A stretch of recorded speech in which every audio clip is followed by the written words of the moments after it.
Muy buenas. Bienvenidos, Víctor y Buenas. Iván, de nuevo.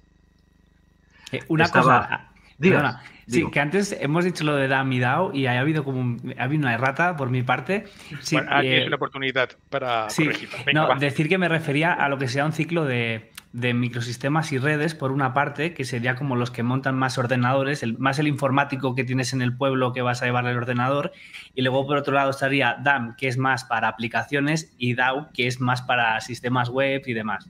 Eso. Esa era la Muy bien. puntualización. Sí, seguro que los alumnos esto lo agradecen, ¿no? Porque de algún modo necesitan referencias, ¿no? Y estas cosas seguro que les llama mucho la atención. Pues agradecer mucho, sobre todo, vuestra experiencia, porque realmente podríamos hablar que son currículums no lineales, ¿no? Son currículums, pues, elaborados sobre la marcha y a medida que Sí, vais hechos a la carta, sí, sí, hechos a la carta, ¿no? total. Sí, variopinto. Bueno, lo que Sí, demuestra que nunca es tarde para cambiar de rama si es lo que de verdad te gusta. O sea que... sí, También que la efectivamente. evolución, hay mucha evolución, ¿no? Y no es lo mismo a lo mejor hace 30 años, que todo Correcto. estaba muy pautado y de ahí no se salía, y ahora pues cada año pues tienes nuevos ciclos, nuevas carreras, bueno, nuevos grados distintos, más especializados, que bueno, pues que Estoy muy de también acuerdo. se van Claro. adaptando. Lo cual hace prever que, tal como preguntaba Sintu hace un momento a Víctor, pues que en un futuro puede pasar cualquier cosa, ¿no? Víctor ya nos hablaba de su proyecto, de su intención de proyecto, y tú, Iván, en los próximos años, ¿qué previsiones tienes? ¿Cómo lo ves? Bueno, yo por ejemplo, como os comentaba, el año pasado yo ya me fui de donde trabajaba y ya monté mi propia empresa.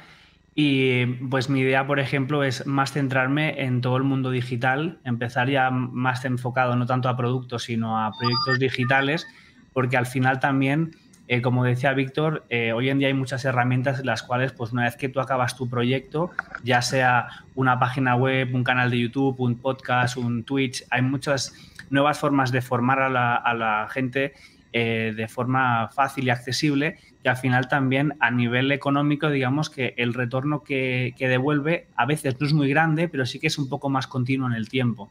Y entonces también son nuevos modelos de negocio que lo que hace es que tú no tengas que trabajar tanto por horas, sino que trabajas por descargas o por views. Y eso al final pues lo que hace es que tu forma de entender el trabajo también cambie. Yo como Víctor teletrabajo. A mí, por ejemplo, me gusta mucho viajar y entonces esto me da la posibilidad de estar 2 meses en otro país, viviendo allí, trabajando, luego pues me vuelvo a casa, estoy otra temporada por aquí y es algo que antes, hace 5 años, lo hubiera visto inviable. Y ahora pues no me imagino un futuro sin poder teletrabajar. Está claro. Totalmente. Está claro, ¿no? Qué Porque interesante. la opción del trabajo online ahora prácticamente es un modo de vida, ¿no? Sí, claramente. Sin duda. Realmente vosotros veis que esto en el futuro va a prosperar en esta línea. ¿Creéis que podemos aconsejar a nuestros alumnos, a los que están viendo, a nuestros espectadores, que confíen en que esto es un punto de partida para desarrollarse mucho más? En nuestro área, muy posiblemente, porque es un modelo que permite que todas las empresas, o sea, ahorrarle muchos costes, número uno, a las empresas, porque al fin y al cabo, aunque aquí estás dando, se da un plus de dinero a los empleados que trabajan desde casa, los costes de mantenimiento de un local, de tener todo el internet, la plataforma, las diferentes facturas que recibe al fin y al cabo un empresario es muy elevado, así que le ahorra costes a la empresa. Para nosotros podemos trabajar en cualquier empresa, esté donde estés, lo cual te abre las puertas a prácticamente cualquier parte del mundo, cualquier parte de España. Lo, Nada, no hay Sí. limitaciones. Sí, lo cual, una cosa quedó muy, sí, muy clara, perdona, Joan, una cosa quedó muy clara una de las reuniones que hicimos anteriormente, que hablamos con gente de recursos humanos, es que dentro del mundo industrial, es bueno, que el teletrabajo ha venido para quedarse y que las empresas, tales, buenos multinacionales y demás, se han dado cuenta que la gente rinde igual o más cuando está teletrabajando. Entonces, de hecho, muchas empresas están empezando ya a aplicar el modelo híbrido, en el sentido de voy a tenerlo como instaurado, ¿eh? O sea, yo al trabajador tengo 2 días en mis instalaciones, pero aparte tengo un tiempo determinado fuera para que pueda trabajar por su cuenta y desarrollarse en las facetas y demás. Y esto al final aumenta el rendimiento de la empresa. Y bueno, pues la verdad es que está muy bien. Detecto también una tendencia que entonces si el tipo de trabajo y el modo de trabajo va a ser así, también es más fácil montar tu propia empresa, ¿no? Sí, claramente, o sea, es mucho más fácil por el hecho de que al deslocalizarte puedes irte a una región que sea mucho más económica para entonces no tener que asumir tantos costes al principio. Luego, por otra parte, también esto te ayuda a que cuando tú puedas ofrecer un proyecto a un cliente, le puedas ahorrar también costes al cliente. Claro. Luego también a la hora de contratar personal, a veces a lo mejor la pyme no puede pagar tanto dinero como una gran multinacional, pero sí que le puedes decir, mira, te ofrezco esto que aunque sea menos que lo que te ofrece el otro, sí que te ofrezco teletrabajo. Y eso quizás a los alumnos ahora al principio, que no has trabajado mucho, piensas, yo cuanto más cobre mejor. Pero llega un momento en el que el dinero, aunque es importante, sí que el tener la familia, el poder ir con tus niños al colegio, el ir a buscarlos, el ir al médico, el cualquier cosa que estando presencialmente se convierte en un problema o se convierte en una limitación, de esta manera pues no existe, no te lo planteas porque ya llegarás a casa, tienes hambre, pues paras un momento, te haces la comida y vuelves. Eso sí, es muy importante las rutinas, porque si no tienes rutinas, teletrabajando es un problema. Por poneros un ejemplo, que es lo más tonto del mundo, el ducharte a primera hora y vestirte como si fueras al trabajo, porque si no, la gente estaría en pijama todos los días en su casa y eso no, psicológicamente a la larga no es bueno. Entonces tienes que tener como muy pautadas tus rutinas. Sí, claro. Y por hacer un poco de abogado del diablo, aquí hay una cosa que sí echo de menos antes del trabajo remoto, que es lo único que siento que es una barrera, que es la comunicación humana. Sí. Echo de menos bajar a tomarme un café con mis compañeros de equipo y contar cosas un poco más superfluas, que no solo sean del trabajo, porque también el team building ahora mismo creo que está siendo muy afectado por el tema del trabajo remoto. Nos hemos vuelto muy independientes. Pero yo creo que el humano necesita un poco de sociabilización. Y sobre todo con gente de tu trabajo. Claro, cuando te haces, sobre todo ahora cuando empiezas a trabajar, porque cuando eres estudiante estás todo el día en la clase sociabilizando y quieras que no, pues estás medio forzado a sociabilizar. Pero el trabajo es el sitio de sociabilizar de los adultos. Y es donde vas a querer estar hablando también y conociendo más personas, porque si no, no tienes muchas más oportunidades. Tienes a tu familia, ¿cierto? Pero bueno, también vas a querer tener amigos y gente con quien compartas tu hobby, tu trabajo, penas y demás. Iván, una preguntita para ti. ¿PMI te suena? Sí, el PMI. Sí. Yo en mi caso, bueno, el PMI al final es como la certificación en la cual pues tú eres un project manager y es una certificación homologada internacionalmente. Para poder sacarte... Project manager CE, ¿no? Como aquel que dice. Sí, correcto. Sí. Para tener el PMI primero tienes que tener, si no recuerdo mal, 30 horas mínimas certificadas por el PMI, por el instituto, que bueno, que por el... Vale. O sea, bueno, perdón, o sea, por la... Institute, vale. Okay. Sí, o sea, por la organización que lo acredita, entonces tienes que ir a hacer o una de dos o un posgrado. Creo que con el posgrado ya te lo permiten. No sé si se puede con el posgrado, ahora no recuerdo. Pero sí que con el máster, sí, cuando acabas el máster tú ya tienes el mínimo de horas de currículum aprobadas por este instituto, en el cual pues tú puedes hacer, en Barcelona me parece que se hace, puedes presentarte al examen. Entonces, para hacer este examen, una de dos, o tienes que tener 5 años de experiencia en dirección de proyectos o tienes que tener una ingeniería o un grado equivalente. Entonces serían 2 años, si no me recuerdo mal, 2 o 3 años de gestión de proyectos, una de dos. Entonces tú tienes que demostrar que tienes tantas horas de proyectos, juntar toda la documentación. Sería como una certificación de currículum, ¿no? De hecho. Sí, yo en mi caso, por ejemplo, hace un año me lo estuve planteando antes del que pasase todo lo del COVID. Pero bueno, como al final empecé a teletrabajar y demás, por el tipo de empresa que yo tengo no me ha hecho falta, pero sí que si se va a trabajar sobre todo con administración pública es importante tenerlo, porque las grandes empresas que trabajan con concursos públicos sí que les exige muchas veces la administración que tengan el PMI. Ok. Muy bien.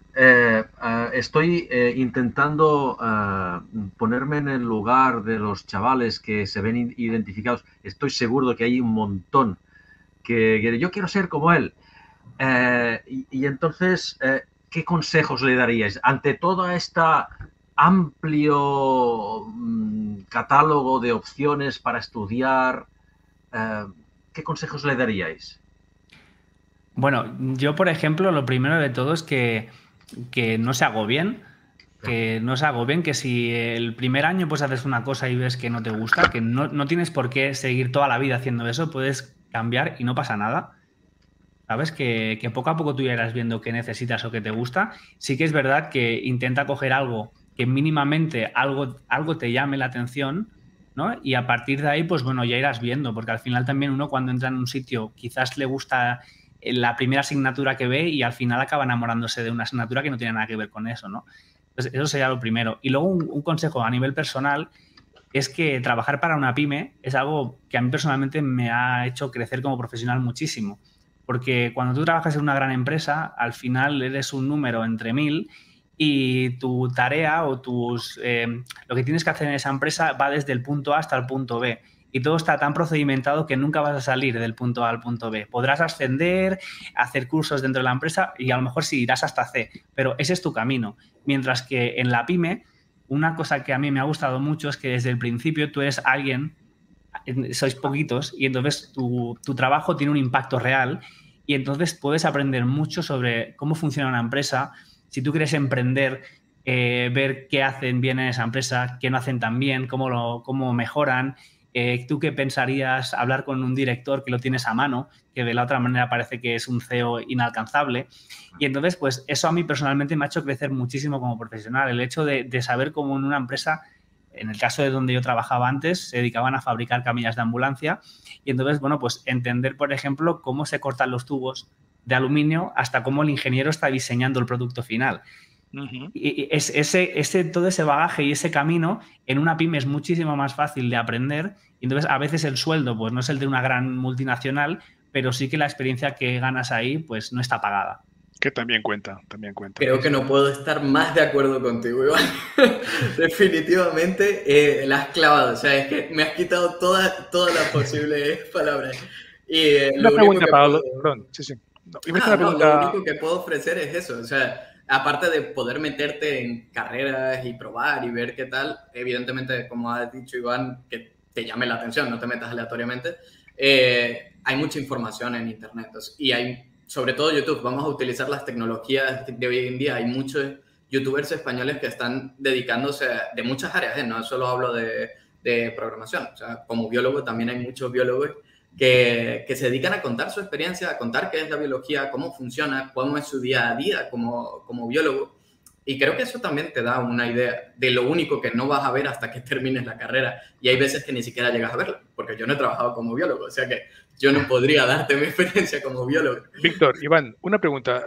Toda vuestra amplia información que tenéis, ¿cómo veis? ¿Cómo se ha formado toda esta formación como personas?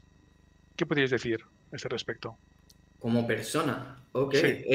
Bueno, si algo me ha dado mi turbulenta carrera es perseverancia. O sea, si algo me ha ayudado a ser disciplinado y ordenado. Yo me independicé de casa de mis padres a los 19, gracias a lo de ser entrenador personal y aprender a vivir como un adulto realmente. O sea, intentar entender todo aquello que, primero, al salir de casa, agradeces de tus padres que han hecho por ti. O sea, todo ese tiempo que de repente aprendes todo lo que tus padres estaban haciendo por ti y ahora lo tienes que hacer tú, de repente empiezas a agradecer a tu familia, empiezas a apreciar muchísimo todo lo que habían hecho por ti. Y creo que esa es como de las primeras cosas que te das cuenta. Y luego lo difícil que es el mundo en la realidad, que lo cómodo que es ser estudiante en cierto modo, porque, ostras, la cantidad de cosas que tienes que pensar cuando sales al mundo laboral y que te tienes que... Hombre, pues ya tienes que apretar los dientes y tirar para adelante. Si tienes una familia, ya sabes que te expones a determinados riesgos que, bueno, pues tendrás que afrontar. Y empiezas a mentalizarte y empiezas a fortalecerte de una forma que hasta ese momento creo que no te había fortalecido. O sea, la disciplina, la constancia, el establecer objetivos es muy distinto. Yo creo que eso es lo que me ha enseñado. ¿Tú, Iván? Bueno, yo pondría dos fases. Por un lado, en lo que sería física, la forma en cómo ves el mundo o analizas los problemas. que intentas buscar como patrones, que antes pues desde más niño pues no lo veías así, entonces siempre que hay algo pues intentas asociarlo y pensarlo de forma muy estructurada. Eso es algo que me dio claramente la carrera. Pero sí que diría que a nivel, cuando hice el máster de dirección de proyectos, ahí sí que entré en lo que sea la gestión de personas, que creo que es algo muy importante, porque por mucho que todos seamos buenos profesionales, a veces nos pasa que con una persona no nos llevamos bien y ya te piensas que a esa persona le caes mal o que ella piensa que tú le caes mal y demás, y ese a lo mejor simplemente porque los roles que tenemos son diferentes. Entonces, yo a lo mejor tengo un rol más especialista y tú tienes pues un rol más ejecutivo, y entonces tu rol y el mío pues no se llevan bien porque nuestra forma de ver el mundo es distinta. Y entonces, en mi caso, al formarme, pues aprendí mucho la parte de cómo gestionar las emociones con las personas, y que eso al final pues se va al mundo real, no solamente al profesional, y entonces pues sabes cómo dialogar más con las personas, ¿no? Y un poco más empatizar con ellas, que de otra manera simplemente dirías, esta persona me cae mal o yo le caigo mal, pero realmente hay un trasfondo detrás, y es que sois distintos porque vuestras formas de entender el mundo o vuestras gafas para ver el mundo son diferentes. Iván, ¿y esto en los proyectos cómo lo llevas? ¿Cómo lo gestionas? Bueno, la realidad hay que ser honesto. Lo más difícil, ¿eh? O sea, sí, te voy a decir que para mí es lo peor. Es lo peor, lo más difícil. Es lo peor porque al final, cuando tú tratas con programas, tratas con productos, al final es todo muy estructurado. Si un programa falla, al final un programa es una calculadora. Muy bonita y con muchos números, pero es una calculadora. 2 más 2 van a ser 4. Víctor lo tiene más fácil, ¿eh? ¿Dime? Aquí Víctor lo tiene más fácil. Bueno, no, pero al final tendrá que también tratar con el equipo. Entonces, al final ahí es cuando tienes un poco el hándicap, ¿no? Sobre todo cuando en una organización tu proyecto implica cambios en la organización, ya sea por nueva maquinaria, por nuevos programas. Al final la gente está acostumbrada a trabajar de una manera. Entonces tú llegas y le dices, no, viene este que no está aquí, y ¿quién es para decirme que ahora llevo 10 años trabajando haciendo esto de una manera y ahora tengo que hacerlo de otra manera? ¿Quién es el chaval de 30 años que me va a venir a mí a decir? Pero ¿qué se ha creído? Sí, exacto. Entonces es la parte más complicada de gestionar proyectos, ¿no? Entonces, dentro del propio proyecto tienes que tener una parte que en este caso es los implicados del proyecto, cómo los gestionas, cómo mitigas ese riesgo de que se te rebelen y por sus narices lo hagan a su manera. Entonces, poquito a poquito vas aprendiendo, que a mí me falta muchísimo por aprender en este campo, porque ya digo, la parte de gestionar personas siempre es la más difícil en este caso. Porque... Estoy de acuerdo, porque ganar las tablas para lidiar, o sea, yo veo a mis superiores, que son mi team leader, mi CTO y demás, que también es una pyme, o sea, que estoy totalmente de acuerdo con lo que decía Iván antes de pyme es para conseguir el primer éxito. Pero ves la cantidad de reuniones que tienes que ir saltando de proyecto a proyecto o de equipo a equipo, porque al fin y al cabo un CTO, un team leader y demás, no solo actúa sobre su equipo, sino el CTO o directores generales van saltando entre los diferentes equipos, y eso aumenta la posibilidad o la probabilidad de que tengas enfrentamientos, porque al final tienes que estar no solo pendiente de tu equipo como desarrollador. Los CTO, por ejemplo, también tienen que estar en la parte directiva, o sea, tienes que tener un pie en cada mundo. Tienes que tener un pie en la administración y saber que, bueno, tienes que hacer a veces el abogado del diablo. Te encantaría que tu proyecto fuera de una manera porque es súper guay, así es como lo hace la NASA, Amazon, Microsoft y demás, pero el dinero es el que hay y el tiempo es el que hay, y tú tienes también que cumplir con una serie de condiciones y requisitos. Cosas que muchas veces nosotros por debajo no lo vemos. Pero es el nivel de ansiedad, angustia, frustraciones que debe vivir Iván, deben ser bastante curiosos también. O sea, las tablas que tienes que tener son muy bestias. De hecho, tenemos constatado desde la universidad que promovemos, sobre todo en los primeros años, que se inicien en el trabajo en equipo, que justamente es lo que ahora estáis destacando, pues que cuesta, es realmente muy costoso en esfuerzos. Y no es fácil, no es nada fácil tener un buen equipo que funcione bien, síncronamente, sobre todo en estos tiempos en que, pues por el tema del teletrabajo, quizá estamos más separados, más individualizados y que más aislados. Más aislados y que el contacto que tenemos con nuestros compañeros de equipo no es tan físico, ¿no? Sino es más, más conectivo, ¿no? Es distinto, ¿no? No debe ser fácil el tema del trabajo en equipo. Y que puedes optar a no relacionarte. Cosa que no puedes hacer presencialmente. O sea, si no quieres, no te relacionas con nadie. O sea, podrías no conocer nunca a tu equipo. ¿No os imagináis lo importante que son esos pequeños cubículos que son las cocinas, los office en las empresas, donde el ingeniero con el de recursos humanos, con el comercial, se juntan, toman un café y tienen ese espacio común y ese tiempo común de 5 minutos? Oye, y ven que son personas, ¿sabes? Que aparte de sus profesiones, pues se conocen y a partir de aquí, pues no es... O sea, son sitios muy importantes en las empresas, ¿no? Más que nada por esto, para favorecer la relación entre personas y que al final es eficiencia y al final si queremos conseguir todos con objetivos grandes, tenemos que trabajar todos en equipo. Sí, y luego os iba a decir que en este caso los mails muchas veces son fríos. O sea, tú lees un mail o un WhatsApp y al final la emoción no está, es un texto plano. Y al final yo a lo mejor te he dicho una cosa de una manera y tú ya estás interpretando en tu cabeza el tono que yo he puesto en ese mensaje. Mientras que estamos en la oficina, lo hablamos y es diferente. Entonces, aunque el teletrabajo es muy bueno, a mí sí que me gusta de vez en cuando tener reuniones presenciales para que tampoco se pierda eso que comentaba Víctor, ¿no? De que el equipo se conozca mínimamente para que al final, pues bueno, pues te pregunten un día que cómo está tu hijo o qué tal, qué estás haciendo, tienes algún hobby, te pregunten por tu fin de semana, que de la otra manera no se hace. Sí, hay que hacer un pequeño esfuerzo. Estando en remoto hay que hacer un esfuerzo para, oye, contacta con tus compañeros, pregúntales qué tal el día. O sea, no solo tiene que ser profesional, puede ser sencillamente, oye, ¿cómo estás? Me dijeron que o tenías que ir al médico el otro día, no has faltado, ¿cómo te ha ido? O sea, pequeños detalles, gestos que luego pueden abrir buenas relaciones, no solo de equipo, sino fuera de la empresa también, que son muy importantes. No hay que perder la dimensión social, está claro. Y hay que esforzarse todavía más en mantenerla, está claro. Sin duda.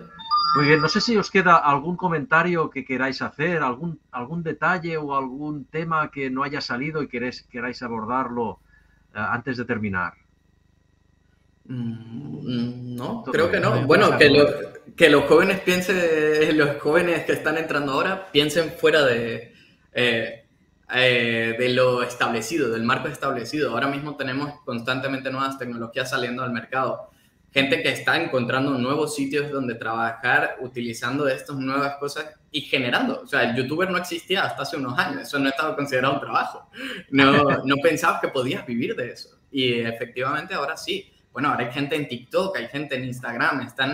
Están viéndose que hay más formas de entender el concepto de empresa y el concepto de proyecto a niveles individuales, en escalas pequeñitas, en la que cada uno puede ser su propio jefe, aunque esa frase a veces es horrible utilizarla, pero bueno, te puede dar muchas bases a aprender qué es un trabajo, aunque sea por tu cuenta, y todo lo que ello conlleva.